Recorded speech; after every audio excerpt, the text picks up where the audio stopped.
सांगली स्थानिक गुन्हे अन्वेषणचे एलसीबी निरीक्षक सतीश शिंदे यांची 3 वर्षात चांगली कामगिरी, 1480 गुन्ह्यांची उकल तर 77 कोटी मुद्देमाल हस्तगत। सांगली स्थानिक गुन्हे अन्वेषणचे पीआय सतीश शिंदे यांनी आजवर केलेले काम खूप सुंदर प्रकारे केलेले आहे। त्यांच्या काळात असला कुठलाही गुन्हा घडलेला नाही तो आणि निष्पन्न झाला नाही असे हे उत्तम अधिकारी।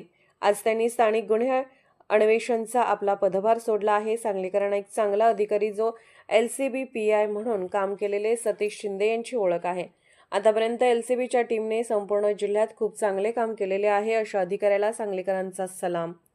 सांगली महानगर वार्ता सांगली। कार्यकारी संपादक साहेब पीर पिरजादे।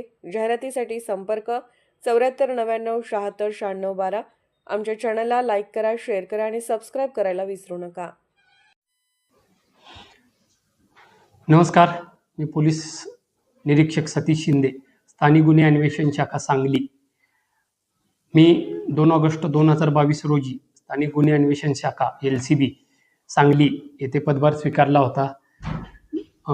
त्यानंतर सांगली पोलीस किंवा एलसीबी मार्फत वेगवेगळ्या ज्या जिल्ह्यात घडणाऱ्या गुन्हेगारी घटना आहेत त्याच्यावर वेळोवेळी काम केलेलं आहे। तर ज्या काम एलसीबी मार्फत झालेले आहेत, माझ्या काळामध्ये झालेले आहेत, त्यातल्या काही महत्त्वाच्या घटना म्हणजे तुंगमध्ये अपहरण करून जो मर्डर केलेला होता तो गुन्हा खूपच किचकट होता। 15 दिवसामध्ये त्याचे गुन्हा उघडकीस आणण्यामध्ये मदत झालेली होती। नंतर इस्लामपूरमध्ये पण एका अज्ञात वयस्कर व्यक्तीचा मर्डर झालेला होता, तो पण गुन्हा उघडकीस आणण्यासाठी मदत झालेली होती। वेगवेगळ्या ठिकाणी दरोड्याचे गुन्हे जे दाखल झालेले होते ते दरोड्याचे गुन्हे उघडकीस आणण्यामध्ये आम्हाला यश आलेलं आहे। रिलायन्स ज्वेलचा जो दरोडा महाराष्ट्रात गाजलेला होता तो बिहारचे आरोपी त्यांना निष्पन्न करणे आणि अटक करणे आणि तो गुन्हा उघडकीस आणणे यामध्ये आमचं कौशल्य 50 लागलेलं होतं। तसंच नागज घाटामध्ये एका व्यक्तीला जाळून ठार मारण्यात आलेलं होतं, त्याची कोणतीही ओळख पटलेली नसताना पण तो गुन्हा एलसीबीचे विशेष कौशल्य वापरून सांगली पोलीस दलाने उघडकीस आणलेला होता।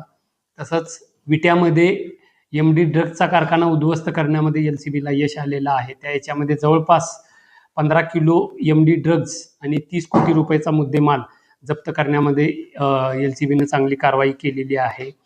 तसेच अजून इतर काही गुन्हे आहेत। या सर्व गुन्ह्यांच्या याच्यामध्ये जवळपास 1480 कारवाया या माझ्या कारकिर्दीमध्ये पार पाडलेल्या आहेत।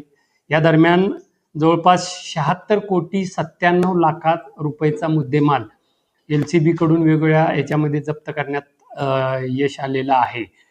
मी चार्ज घेतल्यापासून एलसीबीचा सांगली जिल्हा पोलीस दलामध्ये ज्या काही खुनाच्या घटना घडलेल्या आहेत त्यापैकी एकही खुनाचा किंवा दरोड्याचा गुन्हा उघडकीस आणण्यास राहिलेला आहे असं झालेलं नाही।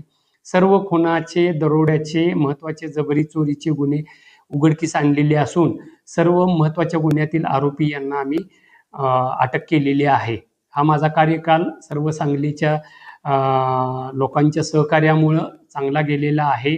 उद्या दिनांक 5 डिसेंबर 2025 रोजी मी या पदाचा कार्यभार सोडत आहे।